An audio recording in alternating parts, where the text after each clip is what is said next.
Good morning, everybody, and welcome to Coffee and Football, presented by John Donovan and Longhorn Wealth Management Group. I'm your host, Blake Monroe, where I'm joined each and every day by Bobby Burton and Jerry Hamilton.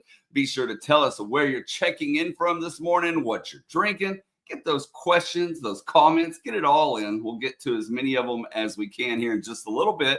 But first, guys, a new number one team in all the lands.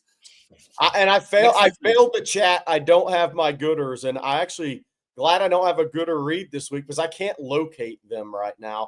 I'll go with fake gooders on for being ranked number one. Blake, you had a good shirt on. Hey, chat. A question for the chat on this because it's time. Did y'all think at all Texas would be ranked number one in baseball this year?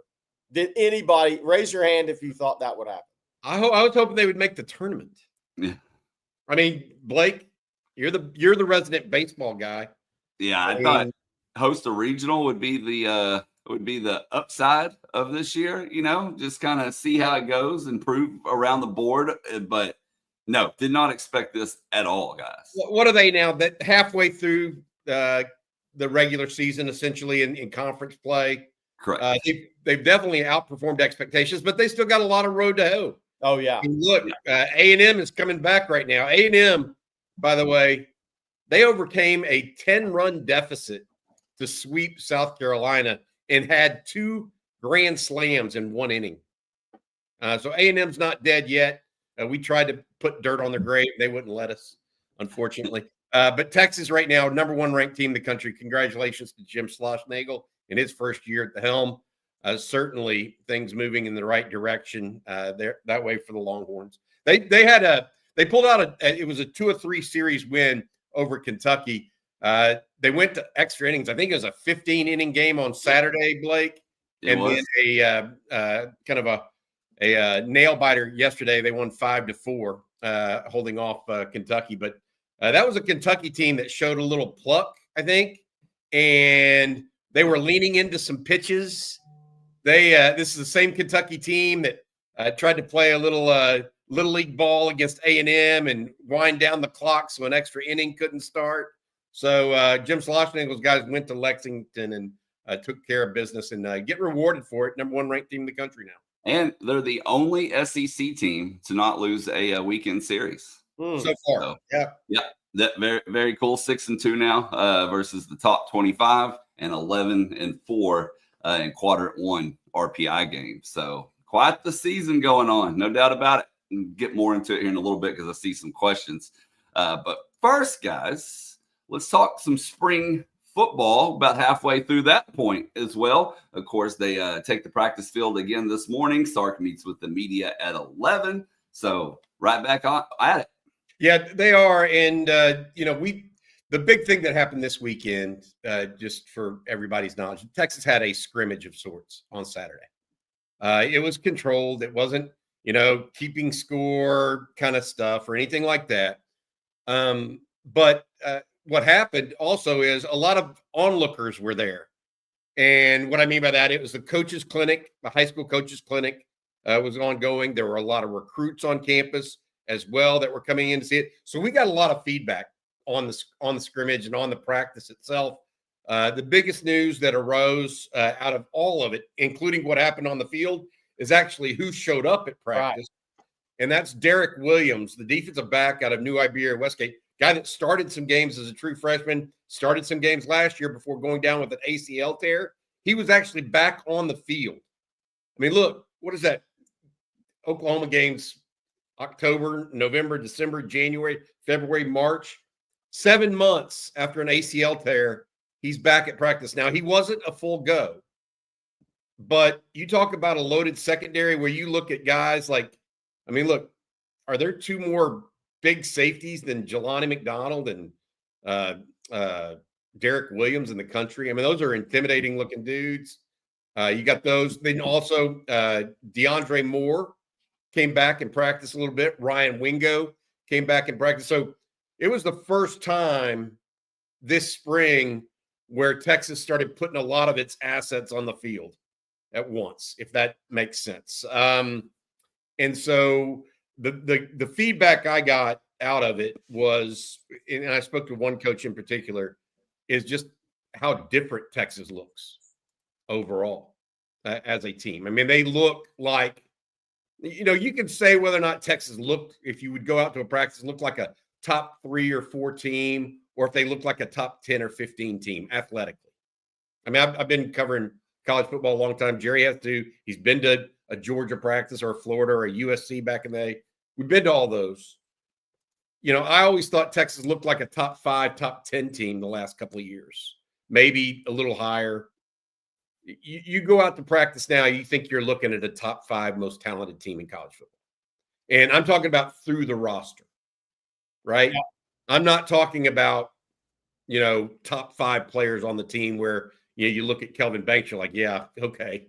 Or you just look at Arch Manning and say, yeah, okay. I'm through the roster. It looks a lot like Georgia. It looks a lot like Ohio State now. Yeah. It doesn't look like that, period. And that's what I was a friend of mine that was out there told me in at length that's one of the things that just made his eyes kind of pop a little bit. No doubt. I mean, look, this is what it's supposed to look like after top 5, 4 straight top 5 classes and a number 1 class that maybe the most talented, gifted class with size, speed is the most recent class. Obviously, people are talking about Nick Brooks having a great spring. Wasn't one of the more highly ranked players. We had him ranked a little higher on Texas football. We also went and watched him as a senior than the National Recruiting Services did. But it's another conversation. But look, it's a tremendously talented roster, and it's going to get more talented through the portal, which opens Wednesday. Texas will add pieces to that. Bobby, they had a portal visitor, Emmett Mosley, on campus, the wide receiver. We were lucky enough to break that news, or hustled enough to break that news, whichever one you want to say. And the wide receiver transfer from Stanford was in town, 6'2", 190.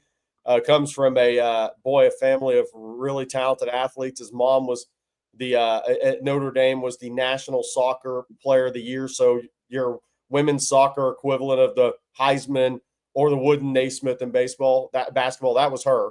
The dad played football at Notre Dame. Obviously, his little brother, Trent Mosley, a guy Texas offered and liked a lot, committed to USC out of Rancho Santa Margarita in the 26 class. But Emmett Mosley, we hear is coming down to a Texas or USC decision. And if you're wondering, does Texas want him? Yes, they do want him. 100% confirmed. They want him. So if they don't get him, they just didn't get him, but they want him. Yeah. I think that we're going to see, Jerry's mentioning this, and I completely agree with you, Jerry. There are other pieces to this too, right? I mean, there's a tight end at Cal now that's going into the portal. He was the number 2 ranked tight end in the country. Coming back next year via Pro Football Focus. We're getting ready to see, to Jerry's point, this transition to portal recruiting in the next 2 to 3 days. It is a 10-day window. The portal is a 10-day window, Jerry, where players can put their name in from April 16 through April 25. Yeah. Okay. So we'll see what happens if anybody puts their name in for Texas or from Texas. It very well could happen. But also, who does that for us? I mean, who does that and Texas wants to go after?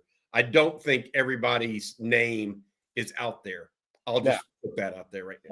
So. Yeah, look, I think you're looking at 1 tight end, 1 or 2 receivers, at least 1 interior D lineman, and then we'll see what other positions are possibilities. And I think, look, the spring is going to, like I said, like we've been talking about, the spring tells the story at running back, at cornerback, defensive back in general, and nickel or something. How those kids do in the spring, how the guys do, what does that room look like this spring, will tell the story. And I'm going to maintain the same thing I've said. If Texas doesn't go after a running back, a corner, or a defensive back of some sort, that means Texas doesn't they love the young kids. Yep. You don't pass. If you're Texas right now, you don't pass on positions in the portal unless you really like what you have in your room. So if they don't go to the portal, I actually think that's a great sign, because that means they feel like they've hit on their young kids.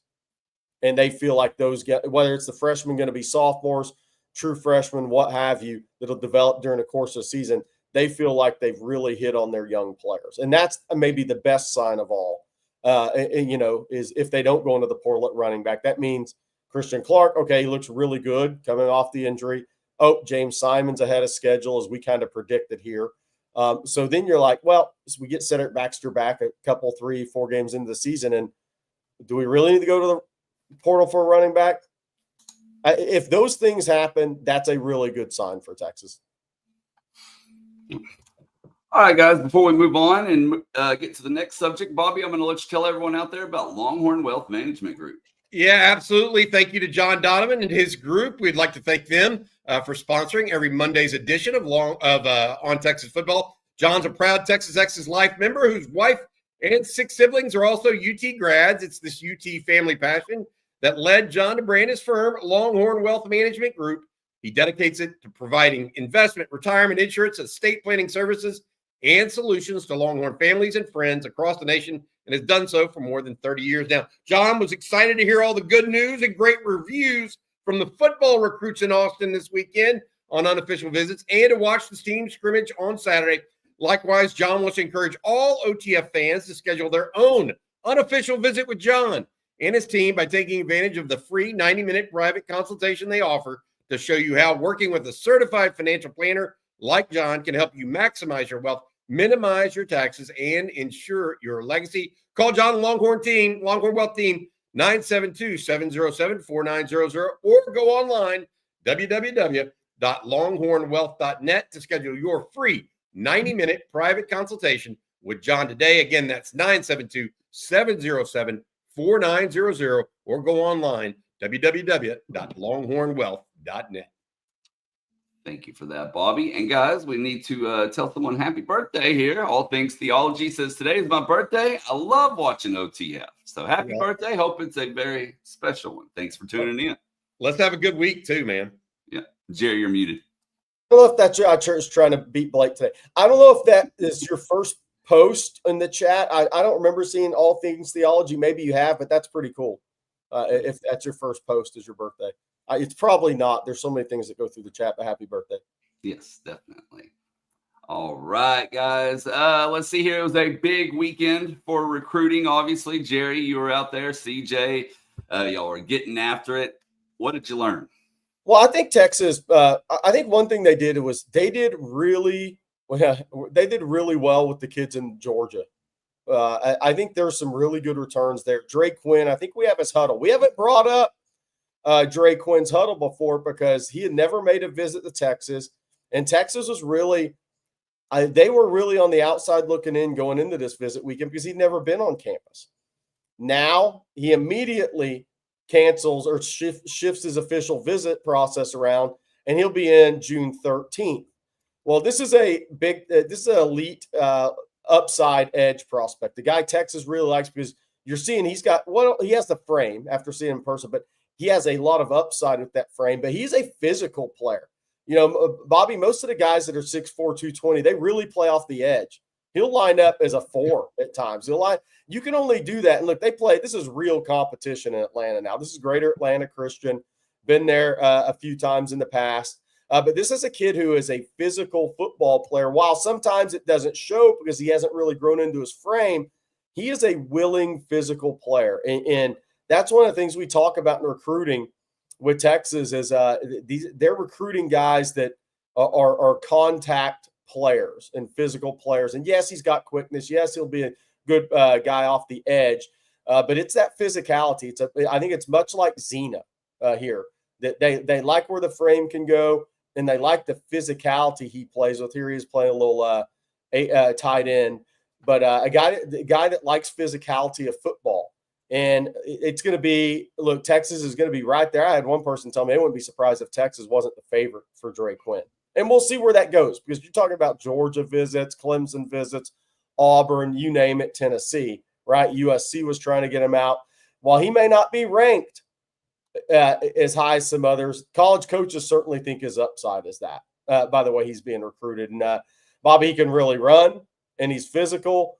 Man, he's got good length. Seeing him in person, he's got a frame that 30 pounds. There's a lot to like about this guy. He looks better than his national ranking. I'll say that.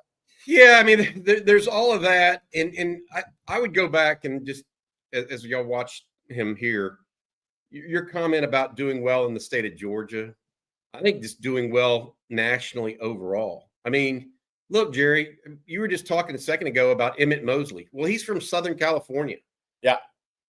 They had guys from Carthage, running back. KJ Edwards was in, right? I mean, they're just doing well overall. Cozy Akpala down at May Creek was back in again. Samari Matthews, a cornerback out of North Carolina, was in. I mean, they just had guys in from everywhere. And we were talking with Rod Babers last night about this. I mean, and this was after the show, after we had kind of hung up, and it's like every one of these guys checks out. Their athleticism and ability, every single one of them is checking out. So I don't know who Texas is necessarily going to get. Right, Jerry? I mean, it's still young in the process. We got NIL to deal with, all these things. And that's one of the reasons why Texas doesn't have a lot of commitments, whereas everybody else is trying to they all check out.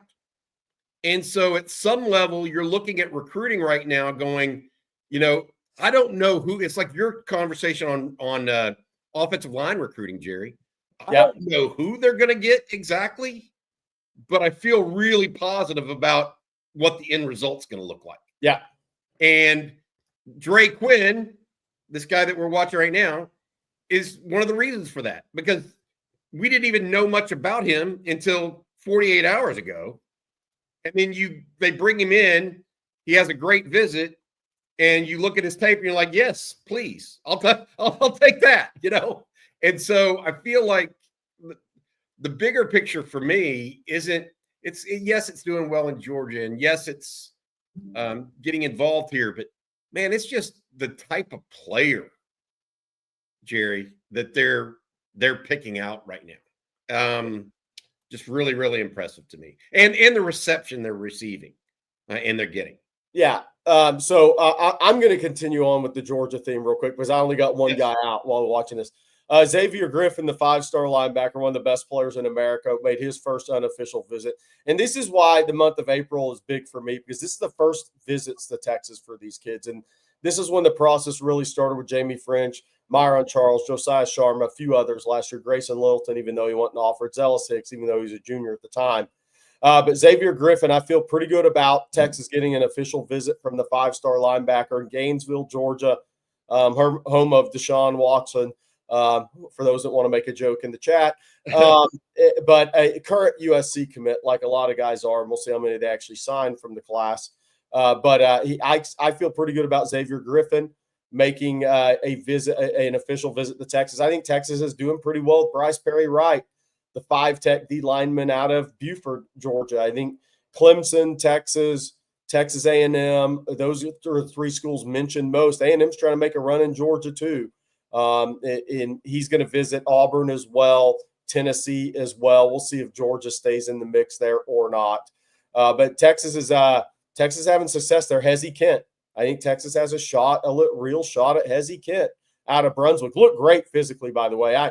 He's probably 6'5", 280, 285. He's not the 300 pounds and people are saying he's an offensive tackle. I didn't walk away from seeing him in person thinking that. I'm going to go see him at a spring practice in May as well. But those Georgia kids, I think Texas is getting a really good reception from those kids. And the crazy thing about that, guys, is, yes, they lost to Georgia twice, but Texas has been in the playoffs 2 straight years.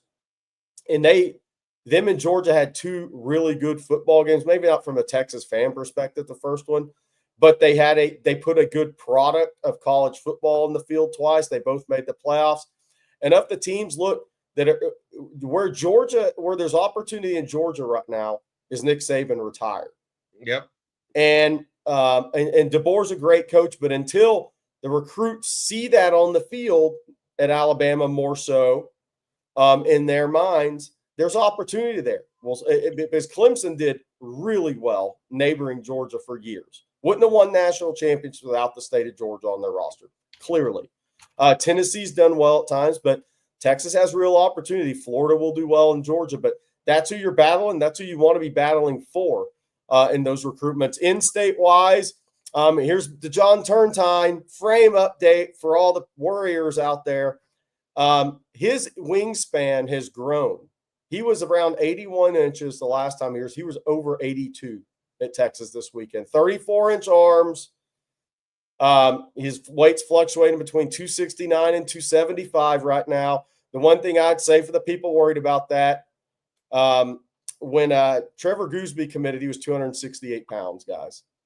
And I don't know. I don't know if it's because of what people, the way it's being reported on, or what. I don't understand why people are worried about it. It's like, look at the arm length, look at the wingspan, look at the hand size, look at the athleticism, look at the tenacity, look at all the things you're supposed to be looking at, and then realize a college strength and conditioning program will have the guy 305, 310 pounds, and he's going to go kick ass. Quit worrying about what the guy weighs. Don't let the recruiting industry take you down a bad path, because they will. Look at Nico's ranking. Just stop with it. Yeah. The guy's a great player. Quandre Diggs was too small. He can't play. I mean, I can keep going, man. Let it go. The guy's a great player. Next. Well, speaking of next, I do have something that we need to bring up as well. Two things, actually. We already wished one happy birthday, but Roy says, today is my son's 4th birthday. Please say happy birthday to Luke. Hope your son has a phenomenal birthday. Happy birthday, Luke. And then Ron S. says it's his birthday as well. So happy birthday to all 3 of y'all. Appreciate y'all tuning in for sure. A couple other notes from from the scrimmage on Saturday. Bert Auburn, according to CJ Vogel, was the first person to run out as a kicker for Texas at the scrimmage. So keep that in mind. Secondarily, I would say that one of the things that we've been talking about in what I wrote this morning, Jerry, on Texas football, we were talking about what themes have become evident so far through. I mean, we're more than halfway through spring practice now. What are the themes that are evident to you and to me and everybody else that we're hearing about behind the scenes? They're younger, a younger team. We've talked about that. They're talented, even though they're young, right? I think the other two pieces they're important that are really people are learning. One is there are a host of leaders on this team. Okay. And what I mean by that is when Steve Sarkisian first got here, he relied on Roschon Johnson and Bijan Robinson. And that was kind of it, right? And he said there was a void of leadership in the program. Okay. That is built over time. And I'm here to tell you one of the themes I'm hearing from behind the scenes is that there is no void of leadership at the University of Texas right now inside the locker room. It is coming from multiple places, multiple positions. And I'm not just talking about Anthony Hill and Michael Taft and Arch Manning chirping back and forth during spring practice. I'm talking about Cole Hudson and DJ Campbell getting people right on the offensive line. I'm talking about a guy like Jelani McDonald and Trey Wisner stepping up and actually, having a voice after they do everything right off the field.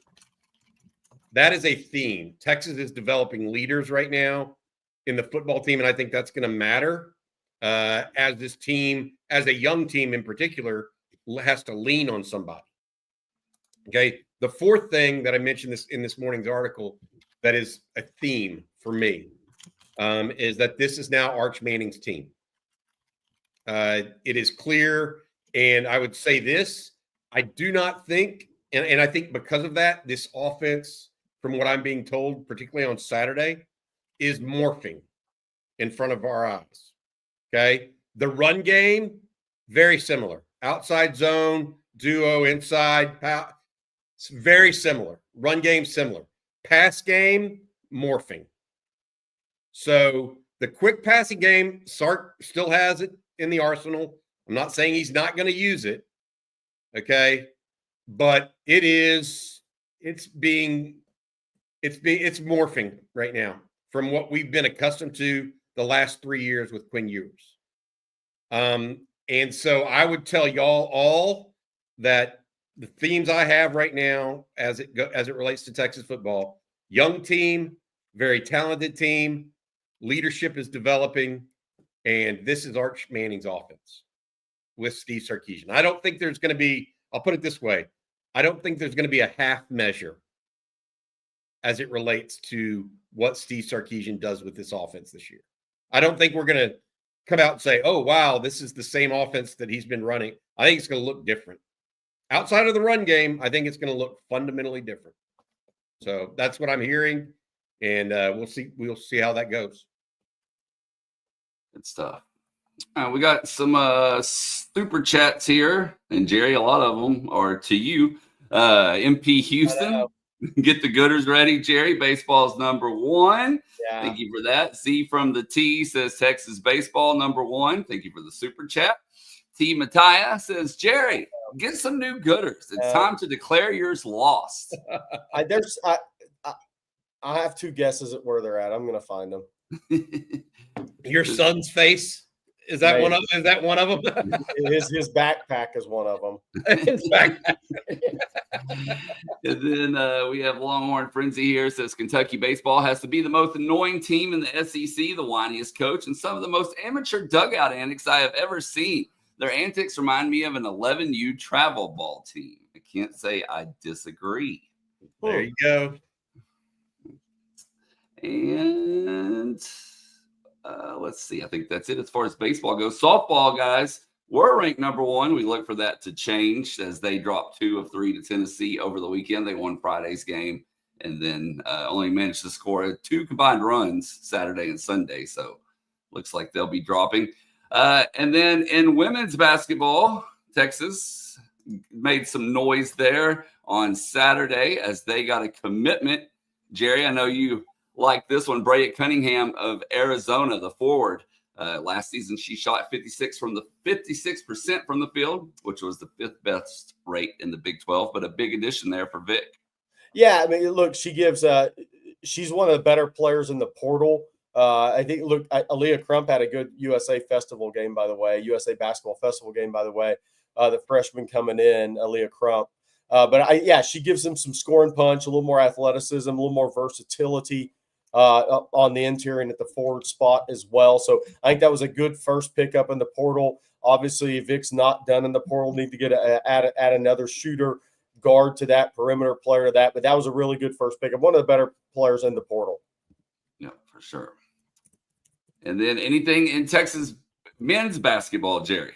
Well, they hosted a couple of visitors on campus. I think we have a photo of Matos, his first photos in his Texas gear coming up, the 7-footer. So the way they staggered these visits, I think the third picture over with Sean Miller's the one where you can see there you go.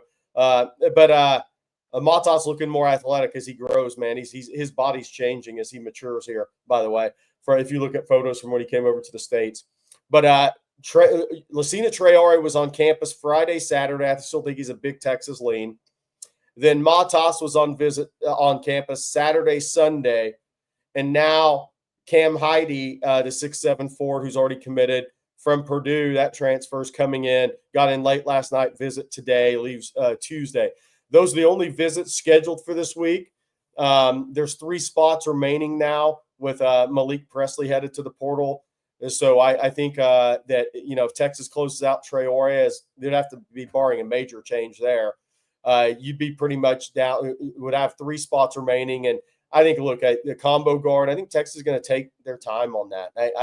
I think they want to make sure they get it right because the current roster right now is pretty good. It's already being ranked 20, 25, 27 in the country in his way too early list by the Jeff Goodmans, Andy Katz's, Rothsteins, all those guys, Gary Parrish's. They put together a good baseline roster.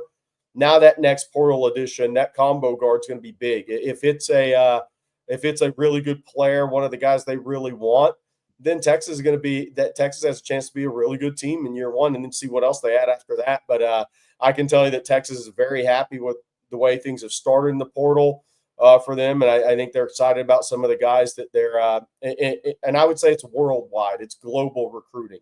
This is not just portal recruiting. I would keep my mind on global recruiting here. And that's going to be a theme with Sean Miller. And the one thing about those international players, if you can get those guys over now, most of those guys are coming over a year or two later. So they're a 19 or 20-year-old guy in a lot of cases coming over. So they've been playing 3 and 4 years against pros, against older guys and better competition. Those guys are really making an impact in college basketball. So there's a difference between bringing in the 17, 18-year-old international player, which maybe would fall more into a developmental guy at times for you that would need a year, versus that 19 and 20-year-old guy. If Texas gets that 19, 20-year-old combo guard who is 6'4", can shoot it and can play with the basketball, who's played against high-level competition, that guy can be a real difference maker right out of the gate for a team that's already really good. That's the path I think Texas is looking at with what's remaining in the portal with one spot, and then we'll see where it goes from there. All right, Jerry, if you are ready here, I'm going to let you tell everyone out there about Mando. Yeah, time to take care of some grundle stink, baby. What's Mando? It's the whole body deodorant, safe to use anywhere on your body. The pits, the balls, the thigh folds, the belly buttons, the butt cracks, and feet. Tony Hill's favorite read. Created by a doctor who saw firsthand how normal BO was being misdiagnosed and mistreated. That's who created Mando. Clinically proven to block odor all day and control odor for up to 72 hours. Mando deodorant product options are solid deodorant stick, formulated and powered by mandelic acid to stop odor before it starts. Spray deodorant, aluminum-free and ideal for those hard-to-reach places. All products are baking soda-free and paraben-free. Choose from a variety of fresh scents like bourbon leather, Clover Woods, Mount Fuji, and Pro Sport. Mando's clinically proven to control odor better than a shower with soap alone. 12 hours after a shower, the average man's grundle odor level is 5 out of 10. Whoop, whoop, not good.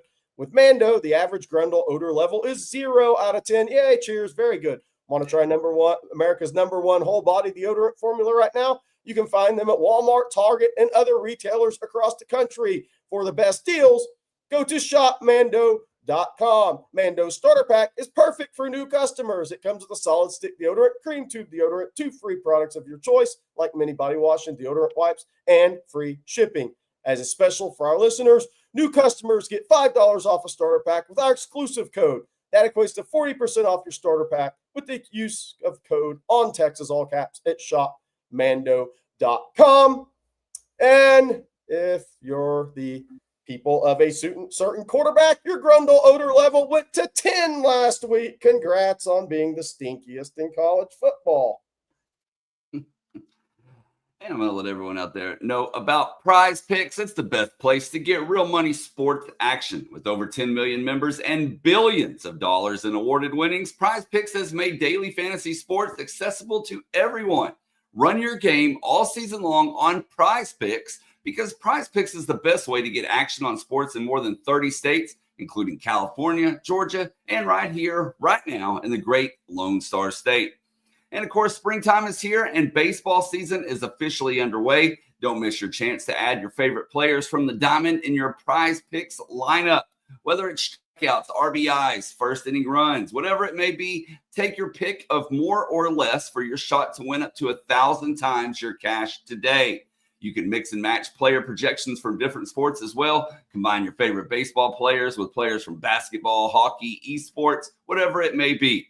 And today, I am taking Paul Skeens here to have more than 7 strikeouts, Grant Holmes to have more than 2.5, and for Tatis to have more than a combined 1.5 hits, runs, and RBIs. Of course, I invite you to join me in those picks or go make your own. Download the app today and use code ONTEXAS to get $50 instantly after you play your first $5 lineup. That's right. They're going to give you $50 after your first $5 lineup. Head to the App Store, download the app, use promo code ONTEXAS to get $50 instantly after you play your first $5 lineup. And that's Prize Picks. Run your game. Well, we need to talk a little spring football, and we've had a lot of questions about Texas Fan Day here. And so we got a little more information about that over the weekend. Bobby, I'm going to let you tell everyone about it. Yeah, absolutely. So Chris Del Conte and his group, we've talked about this for a long period of time. What is Texas going to do in place of the typical spring game? It's my understanding that the team will have practice that morning. It will not be available to the public. Okay. But after that, there's going to be a little bit of a gathering of sorts around the stadium. The fans will come out. They'll have a team shop fire sale, basically right along Bevo Boulevard. Then they'll have a game day street fest where you can bring everybody out, come hang out, etc. Texas football on-field experience at the same time, especially for young kids. And then player autographs. Blake, you've been to that one before with your kiddos, as well as Peach Bowl photo ops, coaches, players, etc. Going to be out there hanging out with people from about 12:15 on Saturday afternoon. I hope everybody can make it. That's going to be on April 26th. I will be there as well, and I'm hoping to have something that we all can do as a group as well here at On Texas Football. Well, I'll have more on that this week. Time for the chat to vote. Should we have a dunking booth with Bobby in it? Jenny already said yes. It was her idea. So should we have a dunking booth with Bobby in it? That's for the chat. If we get 7 votes, yes votes, we'll do it. No. And while we're I'm just taking note of that, by the way. You don't get to say, apparently. Yeah. A dunking booth filled with mayo. You got to wear your goggles. Well, while we're talking about spring games, I don't know if y'all saw this or not. Oh, that was impressive. Oklahoma here. I see Fasusi on the 18-yard line looking around like John Travolta in the meme. That is so. I tell you what. First of all, Cale Gundy, the former Oklahoma quarterback and quarterbacks coach for a long period of time, posted this photo on Saturday. That is Oklahoma's spring game attendance. You want to know what it looks like when you lose to Navy in a bowl game? This is what fair weather fandom looks like a little bit. I'm just putting that out there, guys. OU not excited about the team. I will say this. I mean, I thought what little I saw, I thought Mateer, the quarterback, actually looked pretty good. Good player in the game. So we'll see what exactly that means. But fan attendance at OU, not very good. Fan attendance at Ohio State, a little bit different. Yeah. I watched a little bit more of that last night after we got off the live stream. I felt like Ohio State has got some receivers now, and it's not just Jeremiah Smith. Like, I know they like Carnell Tate and all this. I'm not sure Carnell Tate's one of their top 3 receivers at this point. They've got a young guy named Mylan Graham that is a baller. Yeah. You know who he reminds me of is Xavier Worthy. So Ohio State's going to have some we'll see whether or not they're actually, their quarterback, Julian Sayin, is the guy. But I will tell you that they've got skill talent again. Ohio State does. That is not going to be some sort of easy game for the Longhorns. Not that anybody was expecting it, but Ohio State's loaded. Ohio State's loaded. We'll see if they can, like Texas, have a young team and then put it all together very early in the process.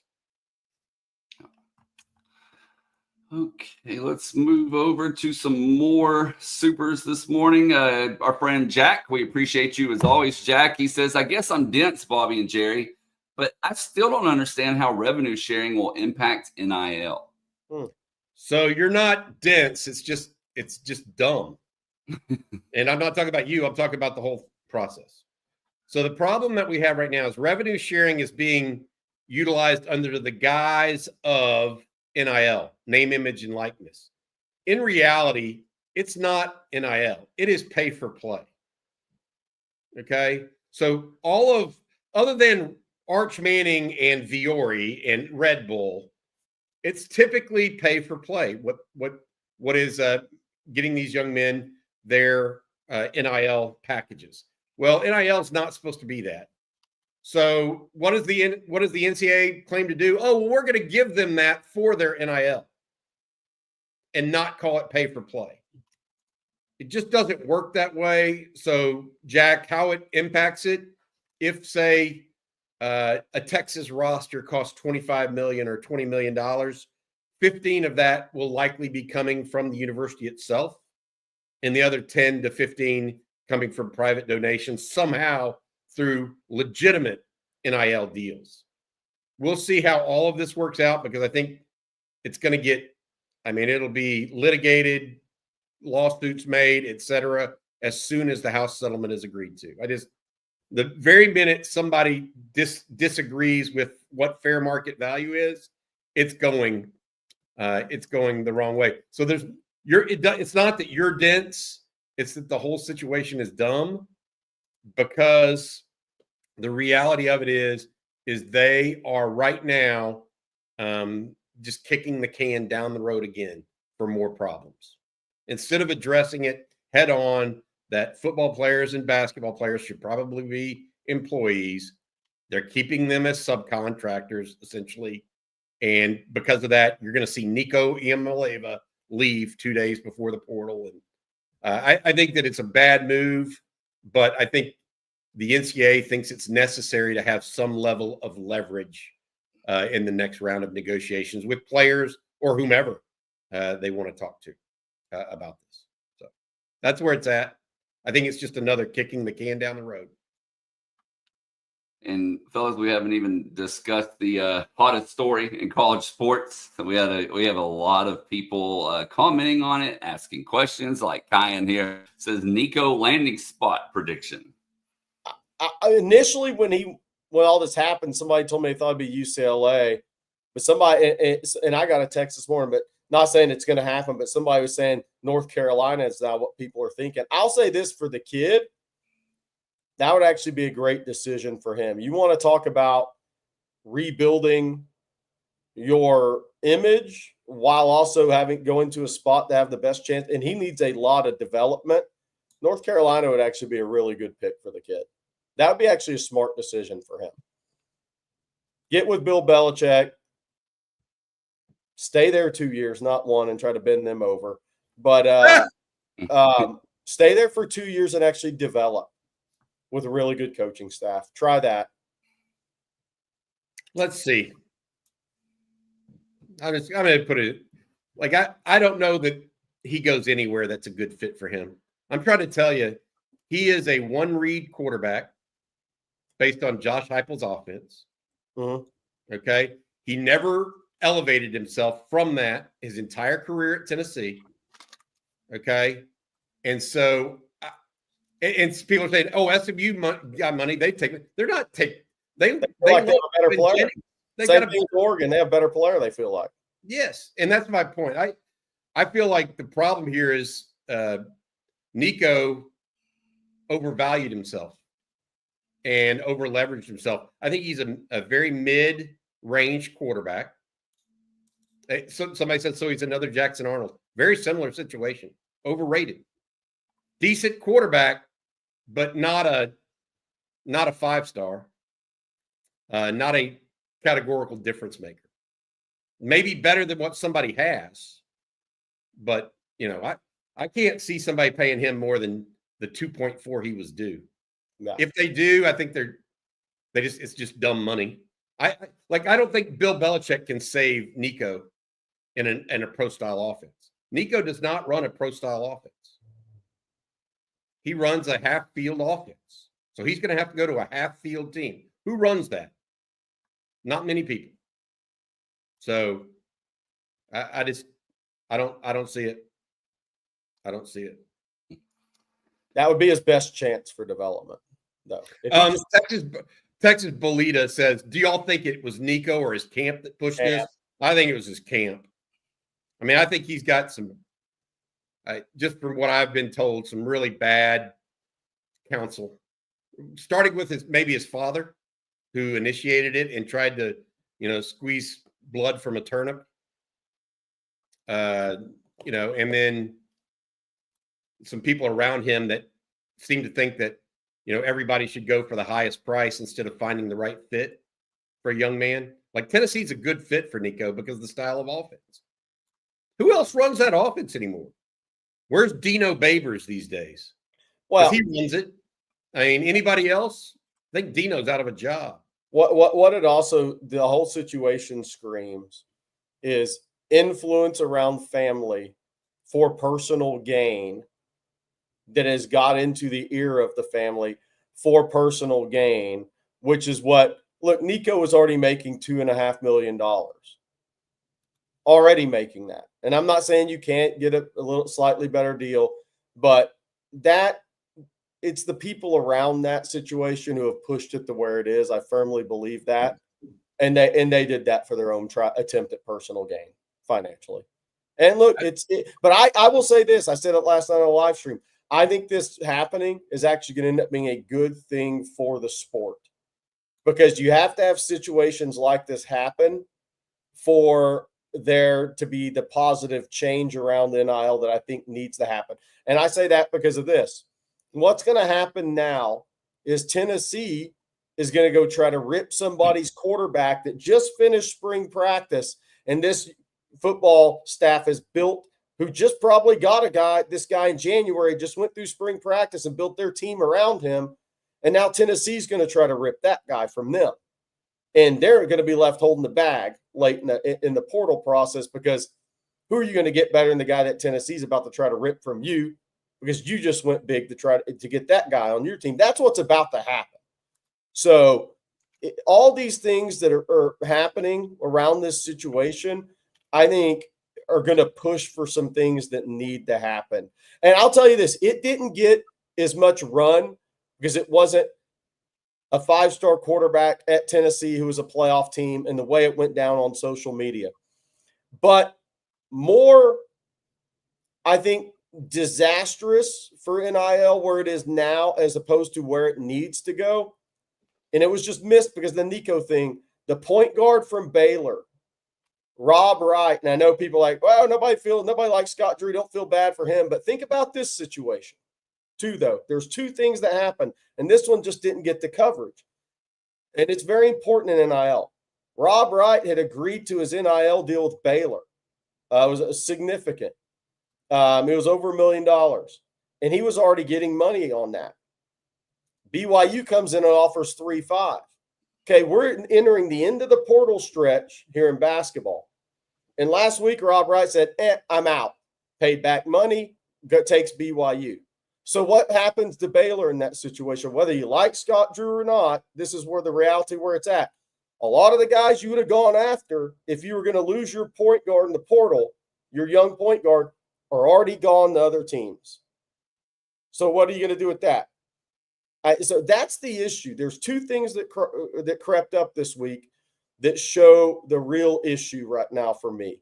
We need to go to 2-year contracts with this stuff, and there needs to be a buyout, and it needs to be a significant buyout, because it needs to be no different from coaches leaving and having buyouts.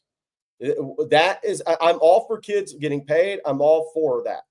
But there also needs to be buyouts. These need to be 2-year contract, or sign a 1-year contract with a bigger buyout, or a 2-year contract with a lesser buyout. But this is where this needs to head, because what happened in that Baylor basketball situation is really bad for college athletics. That's really bad for college athletics right there. So it's going to bring about the changes, help bring the changes that need to happen. So these two things that happen are going to be good things long term, but they suck for the teams that it happened to this week. So here's the deal. NCAA thinks that they're addressing that right now with the idea that, we're going to prove fair market value. That's how they think they're going to address it. I think that they're foolish for thinking that, because I think that they'll be sued to high heaven the minute somebody tries to take money away from somebody else. And the NCAA will have problems with that. Okay. So that's why I keep saying they're kicking the can down the road from real action that would allow these guys to be have a true seat at the table, the players, when it comes to contract negotiations. Right now, you can't have multi-year deals ostensibly, because the university can't really start those. So my point on it, and Jerry's right. My point on it is that if the players want this freedom to move, I'm all for it. Okay. But you can put parameters around it if you give student athletes something more, and you have to give them employment to get the kind of parameters around this that is necessary to stop this movement from happening. Until you do that, you're just replacing deck chairs on the Titanic. That's all you're doing is shuffling them around. It's just going to be another, 5 years before we get something done. All right, hey, as a point, talking about this and kind of pushing it back to Texas-based conversation, Des Garrett says, the Nico situation is really no different than what Jade and Xavier did, except it went public. Jade and Xavier did go a little public with that. I was covering that at the time. There actually is a difference, Des. They did it kind of straightforward. Nico, the problem I have with Nico is not that he wanted to transfer. Or that he considered transferring. It's that he literally didn't show up for a practice and didn't call his coaches. Within 12 hours after his dad railing a reporter on social media that he was full of you-know-what. I mean, there's a way to go out.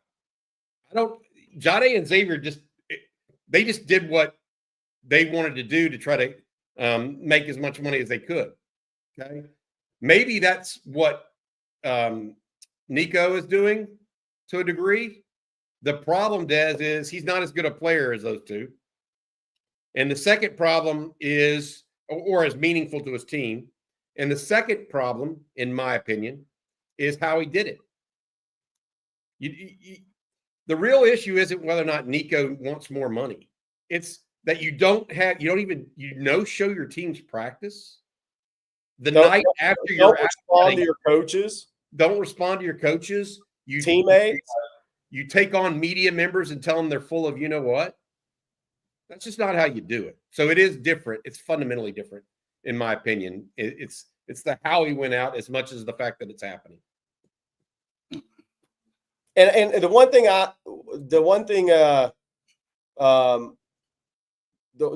I would say about it is one day Nico will tell his side of the story, and I'm going to guess it's very different than the people around him. When he gets older and he's away from it, that's my take on this. I think the kid's going to say something totally different when he's older than what the people advising him had him do. Blake, you've got something that you just shared with us behind the scenes here that I want you to put it together. But before we do that, I want to say thank you to our sponsor today, one of them, Mint Mobile. Do you say data or data? At my house, we say data. And for the longest time, I thought paying a fortune on my monthly data plan was just normal. That was until I found out about Mint Mobile and their premium wireless plans that start at just $15 a month. I've been talking to you guys about this for a few months now, actually almost 6 to 7 months. I got this for my daughter going away to school. All plans come with high-speed data and unlimited talk and text delivered on the nation's largest 5G network. Use your own phone with any Mint Mobile plan. You don't have to change phones, and bring your phone number with you along with all your existing contacts. Ditch overpriced wireless and get 3 months free of premium wireless service. Excuse me, not free, but for premium wireless service from Mint Mobile for just $15 a month.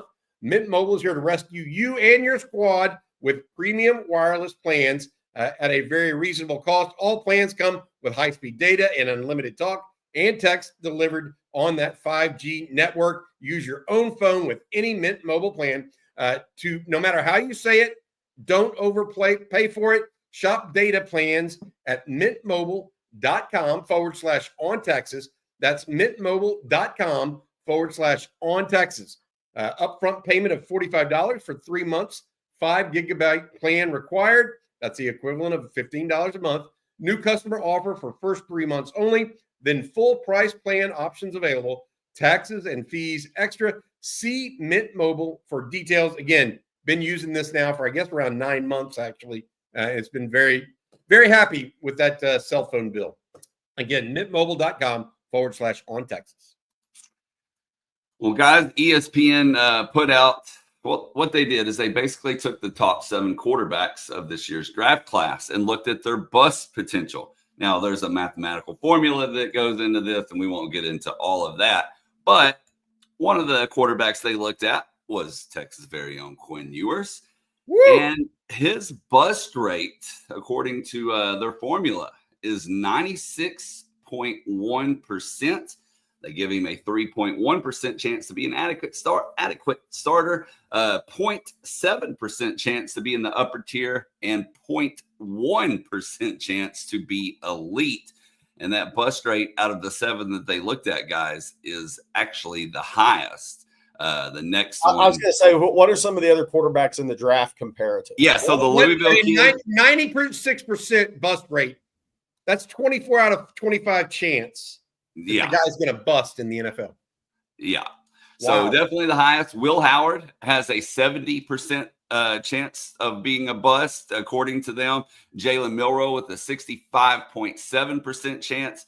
The kid out of Louisville, his name escapes me all of a sudden. Tyler Shuck. Yeah, thank you. 78% chance on that one. And then they look at Shadur Sanders with a 43% chance, and Jackson Dart with 44%. Cameron Ward actually has. What is Cam Ward? Yeah, what's Cam 38. Ward? 38%. I think his is higher too. Yeah. So those are the 7 that they looked at, but Quinn definitely with the highest one out of all of those. By far. Like basically everybody else is 67% and below. Shuck and Will Howard in the 70s. That's crazy to me. Hopefully Quinn proves it wrong. I wonder, I'm gonna have to try to get into this. This is an interesting ranking, Jerry. Yeah. Very interesting because they're obviously using some level of data to arrive at all of this. Is Quinn going to carry a clipboard for, like, is a 6th round pick or 5th round pick or 4th round pick a bust if all he does is carry a clipboard for 5 years? Well, that's my thing. Where do you have to get drafted to be a bust? Yeah. So if he's 1st round pick, I get it. If he's 5th round pick and he's a backup for most of his career, that's not a bust. Yeah. So we'll have to read more, but that tells you how analytics rank Quinn Ewers. Yeah. At the very least, 7th out of 7. We'll see. Yeah. A lot of people shaking their heads yes. A lot of people shaking their heads no right now. There is that's for sure. Well, we have a super chat here, fellas, from Jay Lee, speaking of quarterbacks. And Jay says, we should all be grateful for Arch not holding us hostage for an absurd NIL number. We've had money for guys like Justice Terry, thanks to Arch not doing that. No doubt.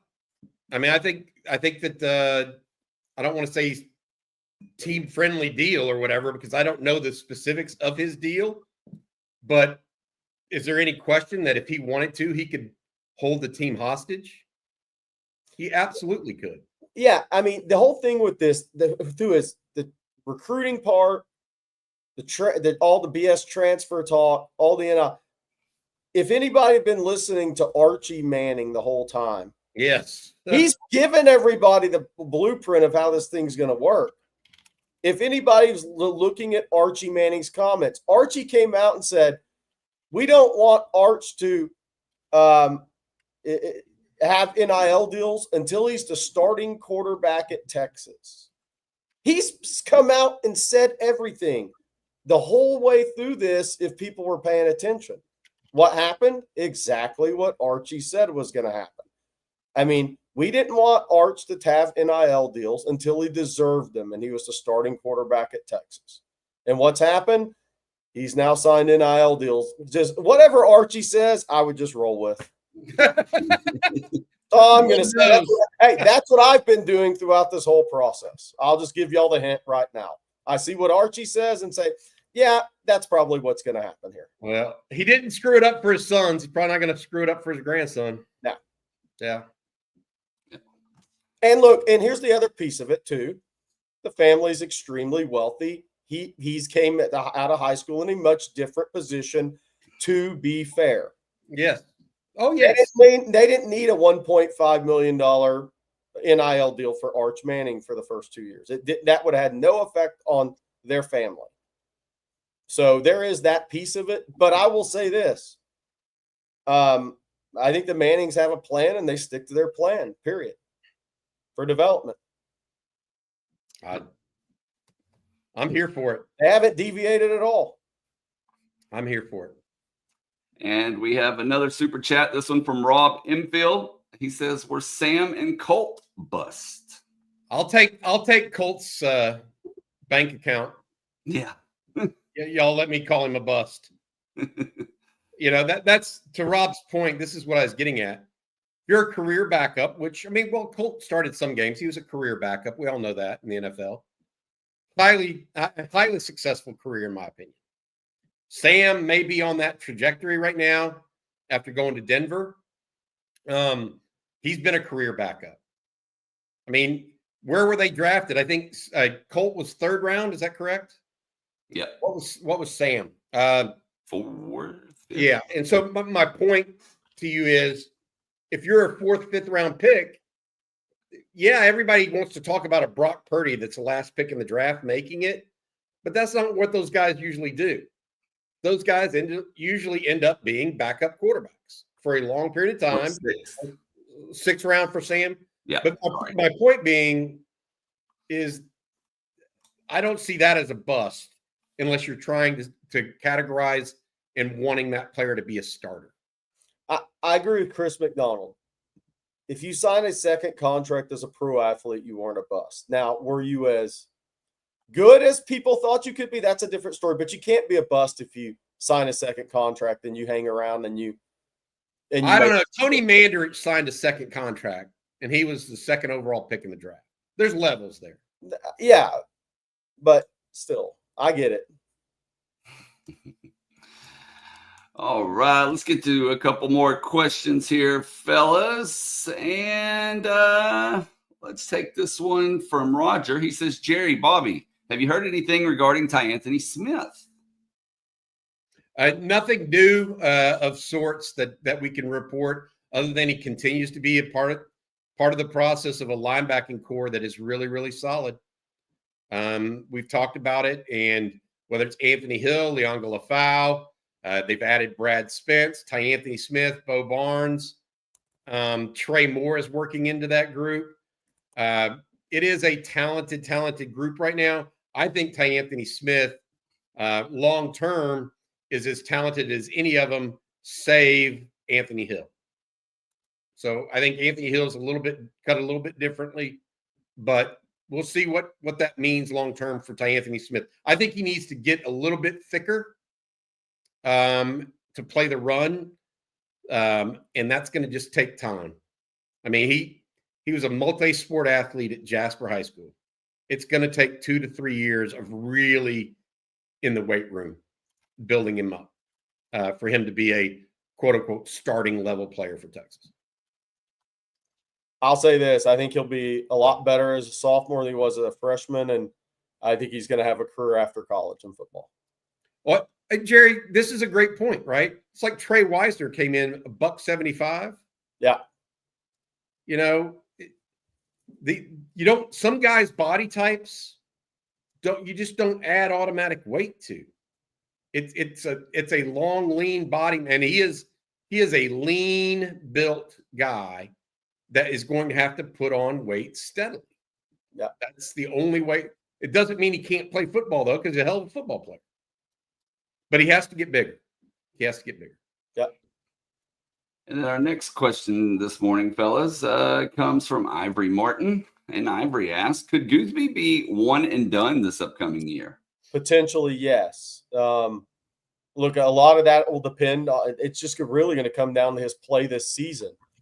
Does he have the ability to be? The answer is yes. And I think that's inside the 40 acres too. that knows that's a possibility. Will that happen? We'll have to see. It comes down to Gooseby on the field this year. I think right now there's a thought that 2 years would be best for him to keep adding strength, so he's ready to be a player in the NFL within his circle. But let me just say this. If you elevate yourself to a first-round pick level player or early second-round pick level player, it's hard to come back, man. NIL or not, it's hard to come back when you're talking about $10 million plus on a contract. Hard to come back. There's levels to what's actually smart and what's not, because you can develop as a backup in the NFL for a year as well. Yeah. If he plays himself into a first-round pick, he needs to go. That's why you recruit Nick Brooks. That's why you recruit all these tackles in 2026. I agree. If he's a first-round pick, go, dude. Go have a career. Yeah, if you think you're going to be a first-round pick, it's a no-brainer. If you think NIL currently has gotten to the level where if you're a third-round pick, you actually have a choice. If you're a first-round pick, though, you go. I think Jerry's spot on. And guys, we got time for just a couple more questions. But before we get to those, Bobby, if you'll tell everyone out there about Longhorn Wealth Management one last time. Will do. As a proud UT alum, John Donovan has served 15 years as a Dallas Texas Exes board member and is now helping lead the build-out of the Collin County Texas Exes chapter. Sark, likewise, is looking to finish the build-out of the Longhorns 2025 football team by adding a few new key players from the portal, which opens this Wednesday. While the portal only opens for a short period of time, John and the Longhorn Wealth team are offering all OTF fans an unlimited window of opportunity to take advantage of a free 90-minute private consultation to learn how working with a certified financial planner like John can help you maximize your wealth, minimize your taxes, and ensure your legacy by identifying and implementing the strategies and solutions you need to achieve all of your wealth management goals and dreams. Call John and his team at Longhorn Wealth, 972-707-4900, or go online, www.longhornwealth.net, to schedule your free 90-minute private consultation today. Hook 'em from John Donovan and his friends at Longhorn Wealth Management Group. Hey, this is a good follow-up to that. So it's a question. I think Bobby and I, people in the chat will come out a little different. Did Cam Williams make a mistake going pro? I don't think he did, personally. Look, look, a third-round pick is, if say you go in the first few picks of the third round this year, your signing bonus is 1.25 million, and you're signing a 4-year contract worth 5.85 to 6.15 million. I just don't see that as a bad, like, I hear the argument, well, if you come back and you have a better year, yeah, you're also working to your second contract quicker. It's hard for me to ever get with you're making a bad decision when you're going to have a 1.25 signing bonus. You're living out your dream. You're going to have a 4-year contract worth $6 million, and you're living out your dream. It's hard for me to say you made a mistake. I think the guys that really make mistakes are guys that have bad agents in their ears, and they come out and they end up going 6th, 7th, or free agents when they thought they were going to be 2nd, 3rd round picks. Where the NFL money is now, it's hard to say no. It's hard to say these guys are making a bad decision, because you're living out your dream, and 2, you're getting 1.25 when you're drafted, and you're getting a 4-year contract worth $6 million, and you get your clock started on a second contract if you go work your butt off. It's hard for me to say you made a bad decision. You're living out your dream. I would agree with you that you're not making a bad decision, but I would say that there is a decision to be made. Okay. So in other words, if you're a first rounder, Jerry, I agree with you. You need to go. Okay. But NIL has gotten to the point where if you're a late second, third rounder, there is a decision to be made. That's the fundamental difference. I would say. I'm not saying Cam Williams made the wrong decision. Far from it. Okay. Only that, you know what? Hanging around Texas, if he would have wanted to, he would have been okay. It wouldn't have been a bad decision, in my opinion. That's fundamentally, I wouldn't have said that 3 years ago, because the money, to your point, was fundamentally different. Yeah. The NFL salary cap is getting. I mean, what they had $50 million per team this year to the cap. I mean, it's getting, and that's the difference to this point when NIL started. Look how much the NFL salaries have gone up for rookies since that point in time too. They've gone way up. So it's interesting. If I was an advisor to a kid who was considered in that area, I would have a hard time saying, nah, maybe you need to go back. Because a guy got injured late in the season too. What if you're sitting there, you're blown out knee away from where you're going next year in the draft? There are policies for that though. Yeah, there are insurance policies. Second, third round, I think there's a choice to be made. First round though, go make your money, and more power to you, buddy. All right, last one for today, fellas. Jerry, we're going to put you on the spot here because you've been asked a few times. Connor Vaughn wants to know any highs from the weekend. No, but I think by midweek there may be private commitment. Not so. I think something's going to happen here soon. There you go. So some good news to potentially look forward to. Look, one thing we did not mention, and we should have in recruiting, Jerry, Yaheem Riley, young man out of Austin Anderson, visited Texas over the weekend. Yeah. Spent a lot of time with Dwayne Aquina. He is a guy that Texas has been after and has been offered of late. He was originally committed to the University of Houston. On Sunday, Yaheem Riley came out and said he's no longer committed to the University of Houston and would take official visits to multiple schools. Texas, one of those schools now. This is a guy that has been trained by the same guy that trains Michael Taft, Jade Barron, and Andrew Makuba over at BAM Performance in Austin. Yeah. Keep that guy in mind. He's now at Austin Anderson. He played at Austin LBJ last week. We didn't mention him in our recruiting update, and we should have. Sorry about that. Hey, before we get out of here, you got to bring up CJ's tweet because of who's on campus today. By the way, Devon Benjamin, stud safety from where's he? Westlake Village. Oaks Christian will be on campus later this week. Luke Waffle, the stud edge out of the Hun School in Princeton. No academic questions need to be asked on that one. He is coming in this week. There's going to be some visitors trickle through this week. I put a story up on OnTexasFootball.com right before the show about 4 or 5 guys that are now scheduled to come in for the 26th around the Fan Appreciation Day. But there's one of my favorite recruits in this class is on campus today, Gaston Gramatica, the kicker from Cambridge School in Florida. No celebration needed. Is he the son of Martine or the other one? There's 2 Grammaticas, right? I think this is Bill Grammatica's son, but I could be wrong. That was the brother. But I could be wrong on that. Yeah. They kicked for Kansas State back in the day, and then Yes. Yes. But now I'm actually gonna go watch him, and when I'm on the road in Florida in May going to see kids, I'm gonna swing by because I got to go be in the area anyway. So I'm going to go watch him kick. We'll bring some video back of Gramatica kicking in spring practice. I want to say this. It's going to be interesting to see if Texas goes after a kicker in the portal too. Texas State's kicker, who's pretty good, is going in the portal. Can't Bob Shipley get us that answer? I'm going to have to ask him. Mason Shipley. I mean, or they have to be related somewhere, right? Hold on, let's find. Jerry's in. You're going to get me back talking about donuts and Jordan Shipley. He's from Liberty Hill. Oh wow, maybe there's a possibility there. Maybe related to Stephen Shipley, Bob's brother. Yeah, played at TCU. Yeah. All right, guys. Well, that's going to do it for today's episode of Coffee and Football, presented by John Donovan and Longhorn Wealth Management Group. I want to thank John, along with Prize Picks, Mint Mobile, and Mando, all for sponsoring today's show. Bobby, what's later today? Well, we got Steve Sarkisian at the mic at 11 o'clock. CJ and Jeff will have a special report then.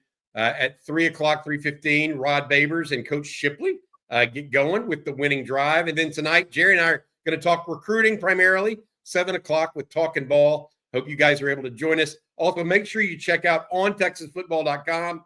We talked about the themes or the things that we're seeing right now from the Texas football program, and really kind of the themes of the midway point of spring practice. Jerry had a recruiting note. We've got more news and notes coming each and every hour pretty much right now.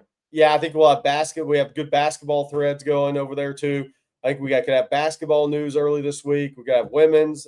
We should be hosting more portal visitors on the women's basketball side. So then the portal kicks off Wednesday, man. It's portal madness for real. Yep. And definitely be sure to hit that like and subscribe button. We would appreciate that. Ring the bell so you're notified anytime we go live, post content, whatever it may be. And to all 78,300 and something of you, we appreciate your support each and every day. That just blows my mind as we near 80,000. A hell of a lot more than Oklahoma got at their spring game. I'll say that. We definitely could fill their stadium for them if need be. No doubt. Miami's jealous of our subscribers. They can't get that many at a football game. Oh, look at Barry Sorrell there coming in late. Good luck to Barron. He says, good morning, 10 more days. 88 is great. Good luck to Barron, to all the players out there getting ready for the NFL draft. That should be a lot of fun, man. I hope y'all have fun. We're doing a live stream for the draft, right, Bobby? Yep, Thursday night. We'll do the same thing we did last year. Awesome. Well, we will be back tomorrow morning, y'all. Thank you all for tuning in. And for Bobby Burton, Jerry Hamilton, I'm Blake Monroe, and we'll see you then. You guys have a good one.